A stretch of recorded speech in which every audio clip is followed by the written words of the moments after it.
لہٰذا اس لیے ہم نے کھٹملوں سے کہہ دیا، اوپر نیچے والوں سے، شہر میں لحاظ کے ساتھ رہنا تو زبانیں بند رکھنی پڑے گی. اور جس طرح ابھی تو کہہ رہا ہے نا کہ ہاں ہم برداشت والے ہیں، تو یہی تو اپنے اس بڈے کو پہلے بتاتا تو منظر کھڑا نہیں ہوتا. تمہارے جلوس نکلتے رہیں، ہم بیچ میں آ جائیں تو خطرہ کھڑا ہو جائے. لیکن پاکستان میں ہم فساد نہیں چاہتے.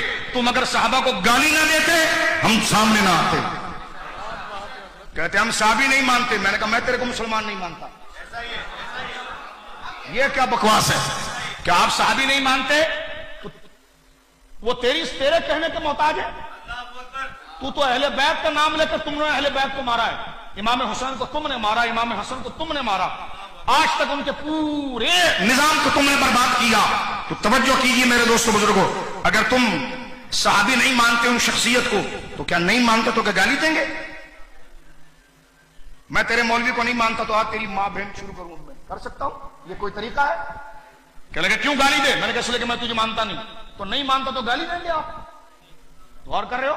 اور یہ سنی نوجوان پہلوان اور یہ جن کی ماں نے وفا کے دودھ پلائیں، یہ بغیرتوں کی طرح بیٹھے رہیں گے کہ صحابہ کو گالی دی جائے یہ جوان بیٹھے رہیں گے؟ یہ جوان پہلے انتظامیہ سے کہیں گے ان کو سنبھالیے.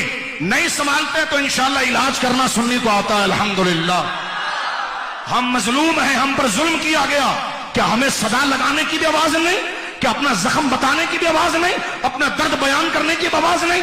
گلیوں میں منبروں پر تم سیدہ عائشہ کو گالیاں دو، حضرت معاویہ کو گالیاں دو، سیدنا صدیق اکبر کو گالیاں دو، جن کے ناموں سے یہ مسجد کے مینار سجے ہوئے ہیں. وہ ہمارے نزدیک ایمان ہے، ہمارے باپ سے عزیز ہے. پائیں تو زبان کھینچ کر متے کی نسل تیرے قدموں میں گھسیڑ دیں، لیکن ہم پاکستانی ہیں، لحاظ قانون کا کرتے ہیں اور مطالبہ کرتے ہیں جن سوروں پر FIR کٹی ہے ان کو قرار واقعی سزا دی جائے. بعد ایک جملہ بھی نہیں بولیں گے، اس کے بعد بولنا ہم گناہ سمجھیں گے، اپنے نہیں بولیں. ظلم دیکھو، گالیاں دی ہیں پھر شور مچاتے ہیں. گالیاں بھی دی صحابہ کو، توجہ ہے، گالیاں بھی دی. اور ایک وہ